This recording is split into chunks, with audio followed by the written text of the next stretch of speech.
Apa jadinya kalau tempat liburan favorit justru menyimpan sisi gelap yang jarang diketahui wisatawan?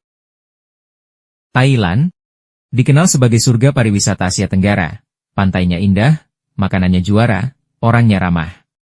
Tapi di balik senyum manis dan pasar malam yang meriah, ada sisi kelam yang gak banyak diangkat. Mulai dari eksploitasi, penipuan turis, sampai industri malam yang gak seglamor yang dibayangkan. Dan semua ini masih berlangsung, bahkan kadang diam-diam didukung sistem. Beberapa destinasi wisata di Thailand sebenarnya bukan dibuat untuk melestarikan budaya, tapi untuk menjebak dompet turis. Atraksi seperti pet show, snake show, bahkan kuil-kuil tertentu, seringkali dibuat semata untuk jualan tiket mahal, tip paksa, dan jual souvenir dengan markup ratusan %. Banyak turis yang bahkan gak sadar mereka masuk jebakan sampai pulang dan sadar uang mereka habis entah kemana. Mau naik tuk-tuk murah? Hati-hati. Banyak tuk-tuk yang sengaja bawa turis muter-muter ke toko tertentu. Bahkan kalau bilang mau ke Grand Palace, pengemudi bisa bilang, tutup, padahal buka. Mereka akan tawarkan alternatif, yang sebenarnya bagian dari jaringan scam. Toko permata, sutra, atau tailor yang kasih komisi gede ke pengemudi. Jadi jalan-jalanmu itu sebenarnya skenario mereka. Thailand punya reputasi besar soal nightlife. Tapi di balik lampu neon dan musik keras, ada sisi kelam yang melibatkan eksploitasi perempuan, anak di bawah umur, dan praktik yang melanggar hukum. Banyak pekerja hiburan yang terjebak utang agensi atau perdagangan manusia terselubung. Ironisnya, ini jadi daya tarik pariwisata gelap yang justru mendatangkan uang besar. Salah satu yang sering dikunjungi turis adalah atraksi gajah, harimau, atau monyet. Banyak yang gak sadar hewan-hewan ini disiksa sejak kecil, dilatih dengan metode kekerasan. Di balik foto lucu bareng gajah atau selfie sama harimau, ada kisah eksploitasi hewan yang miris.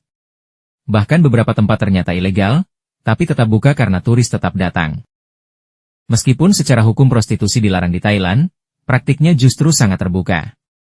Lokasi seperti Pattaya dan bagian dari Bangkok jadi pusat industri ini. Bahkan dengan kode tertentu, semua terorganisir. Pemerintah seperti tutup mata karena pemasukan dari sektor ini besar. Tapi yang dirugikan? Perempuan lokal, pekerja migran, dan anak muda yang masuk tanpa pilihan. Banyak wisatawan yang tertipu oleh agen perjalanan palsu atau ojek turis yang nawarin paket super murah. Mulai dari tur ke kuil, floating market, sampai pulau-pulau indah.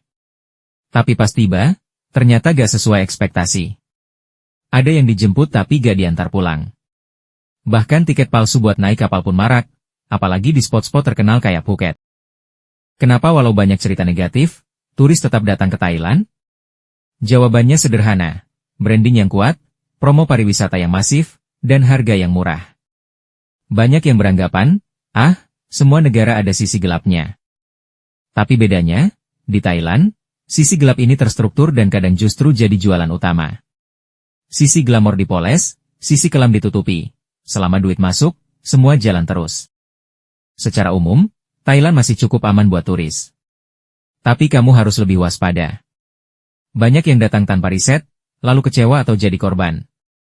Jangan cuma lihat konten Instagram atau TikTok, pelajari juga realita di balik layar. Kalau kamu tahu triknya, kamu tetap bisa nikmati liburan tanpa tertipu sistem yang dibangun untuk menguras kantong.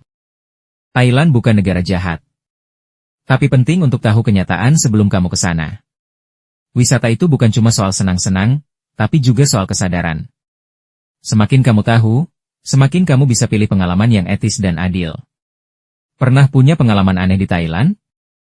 Tulis di komentar, atau share ke temanmu yang mau liburan ke sana. Jangan lupa like, follow, dan bagikan video ini kalau menurutmu bermanfaat.